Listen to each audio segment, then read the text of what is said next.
my god, I never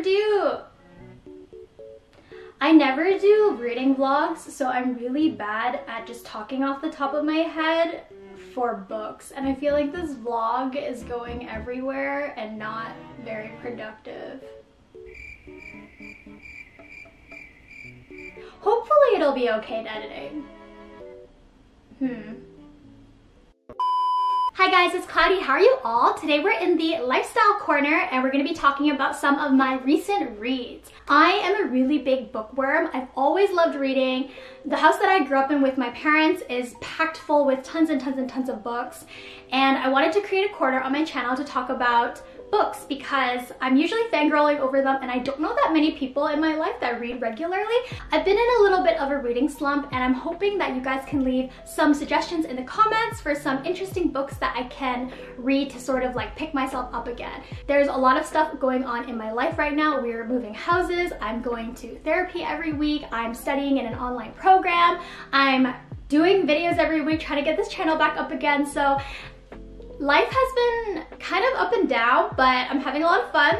It's a busy time, but it's a good time. I wanted to get started by talking about my Kindle. My Kindle is a Paperwhite, I believe. It's really small. Like, I have really small hands already, and you can see it's about the size of my hand. And it's really thin and lightweight. It has a cute purple back, but I usually have a case on it, so you can't really see the backing. It's light enough that I can keep in my purse, and I basically take this everywhere. I used to be an avid collector of books, but ever since living abroad for 5 years and traveling on a regular basis, I just didn't have the suitcase capacity and the physical strength to lug all my books around. I had a mini book collection when I was living in Korea, and before I left, I ended up selling all of them or donating the rest of them because I just could not ship them back here.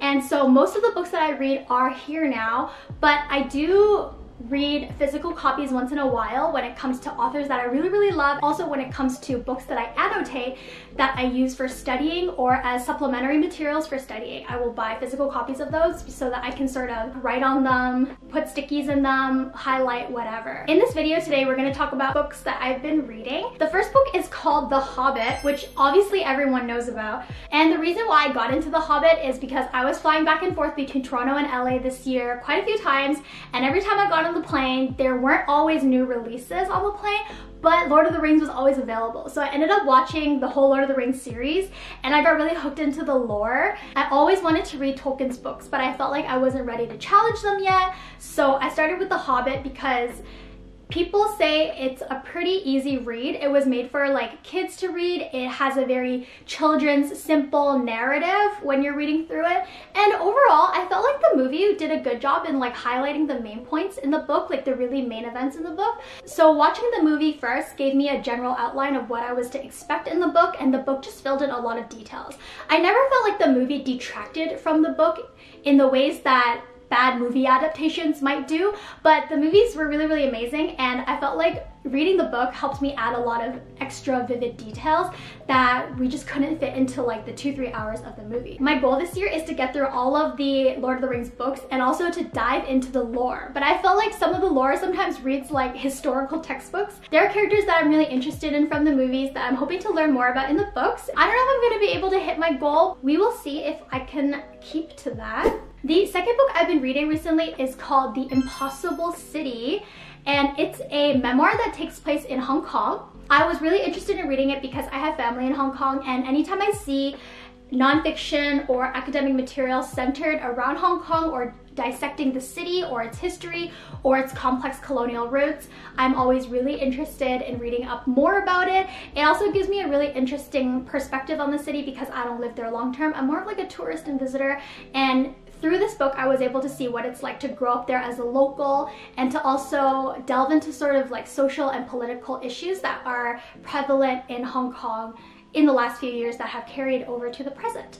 If you're interested in a sort of easy read to get into the landscape of Hong Kong, but you also want to be well informed in some of the issues, protests, or laws that are sort of affecting Hong Kong society right now, this book is a really good one to get into. Now I'm gonna get through 2 more slightly boring books before I jump into the fantasy genre. The first one is called Digital Marketing Strategy. I've been reading it for my online course, and it's basically like a summative book of everything that I need to know for digital marketing. And then the second one is just copywriting, copywriter's handbook, because I'm really interested in all types of writing. I did a lot of content writing through freelance and contract work when I was in Asia, and I wrote for video scripts or textbooks. Now I'm also really interested in copywriting, so that's why I bought this. I'm also a sort of person that likes to hoard books that will teach me more about writing. Now onto the fun stuff. I'm a really big fantasy fan. I read a lot of fantasy, YA, romantasy, new adult, cozy fantasy books. My favorite recent author is Elise Kova. She started with the Air Awakens series, and now she's working on the Married to the Magic series. Right now, the Married to the Magic series has 4 books out. The first book is A Deal with the Elf King, then we have A Dance with the Fae Prince, A Duel with the Vampire Lord, and the current one I'm reading is A Duet with the Siren Duke. Each book is told after a fairy tale. So the first book is based on Beauty and the Beast. The second book is based on the tales of Psyche and Eros and Cinderella. The third one is inspired by Beauty and the Beast again, but there's also elements of Snow White darkly reimagined into the book. Right now I'm reading A Duet with the Siren Duke, which is about a young woman who finds herself in really dangerous circumstances and ends up jumping into the ocean.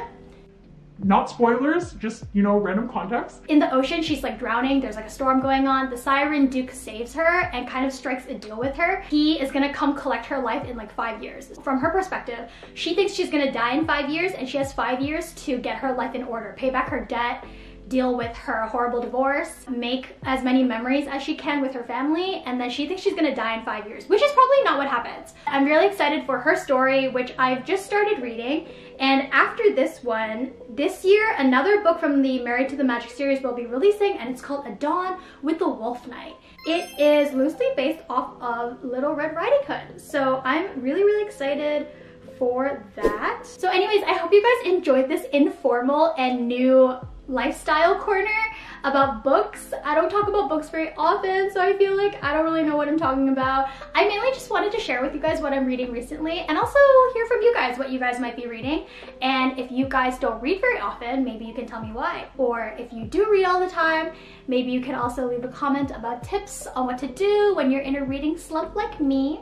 Thank you again for sticking around to this long video. I know I was jumping everywhere, but hopefully it was entertaining, and if it was, I hope you can subscribe for more, and I'll talk to you guys in my next video very soon. Bye!